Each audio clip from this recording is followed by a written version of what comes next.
অহাকালি 23 নৱেম্বৰ যেহেতু Assam GT result দিব আৰু বৰ্তমান বহুতে টেনশ্যনত আছে যে চাকৰিখন পাবনে নাই। আপুনি যদি এই ভিডিঅ'খন চায় তেনেহ'লে নিশ্চয় অলপ টেনশ্যন দূৰ হ'ব যে অহাকালি আপোনালোকৰ কি হ'ব। প্ৰথমতে আহিছোঁ আপোনালোকৰ জিটি আৰ্টছৰ কাট অফ কিমান যোৱাৰ সম্ভাৱনা আছে। জিটি আৰ্টছৰ কাৰণে আপোনালোকৰ কাট অফ কিমান যোৱাৰ সম্ভাৱনা আছে। জিটি আৰ্টছৰ কাৰণে আপোনালোকে যদি আনৰিজাৰ্ভৰ ক্ষেত্ৰত যদি চায়, জিটি আৰ্টছৰ ক্ষেত্ৰত আনৰিজাৰ্ভৰ ক্ষেত্ৰত আপোনালোকৰ কাট অফ আপোনালোকৰ 63 to 67 যোৱাৰ সম্ভাৱনা আছে। লগতে OBCৰ কাৰণে আপোনালোকৰ কাট অফ যোৱাৰ সম্ভাৱনা আছে আপোনালোকৰ 58 to 63। তাৰপিছত আপোনালোকৰ SCৰ কাৰণে আপোনালোকৰ কাট অফ যোৱাৰ সম্ভাৱনা আছে আপোনালোকৰ এৰাউণ্ড 55। তাৰপিছত STৰ কাৰণে আপোনালোকৰ কাট অফ যোৱাৰ সম্ভাৱনা আছে এৰাউণ্ড আপোনালোকৰ 50।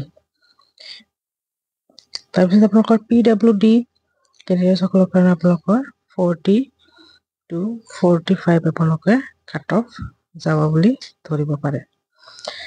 তাৰপিছত আপোনালোকৰ আহিব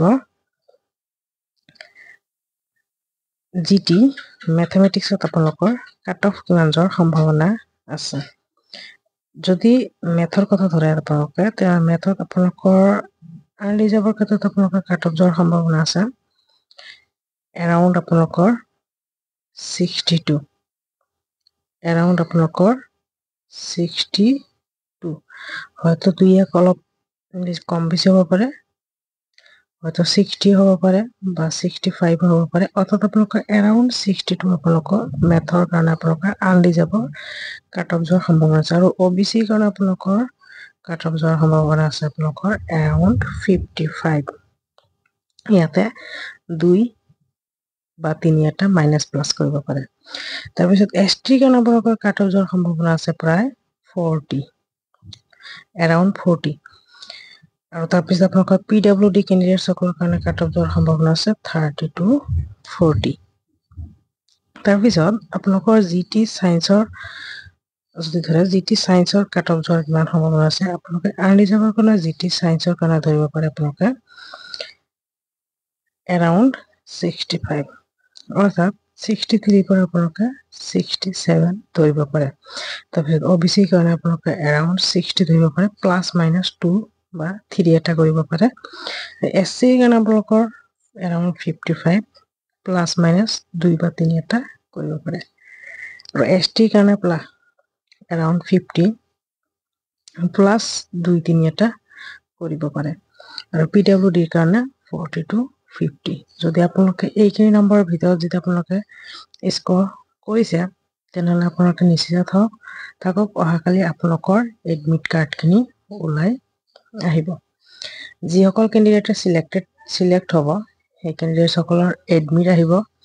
এডমিট আপোনালোকৰ স্ক'ৰৰ লগতে আপোনালোকৰ ভেন্যুখিনি আপোনালোকৰ মেনশ্যন কৰি দিয়া থাকিব। আৰু যিসকল কেণ্ডিডেট চিলেক্টেড নহ'ব সেইসকল কেণ্ডিডেটছৰ অকল মাৰ্কখিনি আহিব। আপোনালোকে নিজৰ মাৰ্কছখিনি আপোনালোকে চাই ল'ব পাৰিব। অহাকালি 11 বজাত আপোনালোকে ৰেডি থাকিব, আপোনালোকৰ ৰিজাল্টখিনি ওলাই আহিব। আৰু ওলোৱাৰ লগে লগে ৰিজাল্টখিনি চেক কৰি ল'ব। আৰু লগতে তাৰ কিছু মুহূৰ্তৰ পিছতে হয়তো আপোনালোকৰ কাট অফ মাৰ্কখিনিও ওলাই আহিব। আজি ইমানতেই থাকিল, ধন্যবাদ।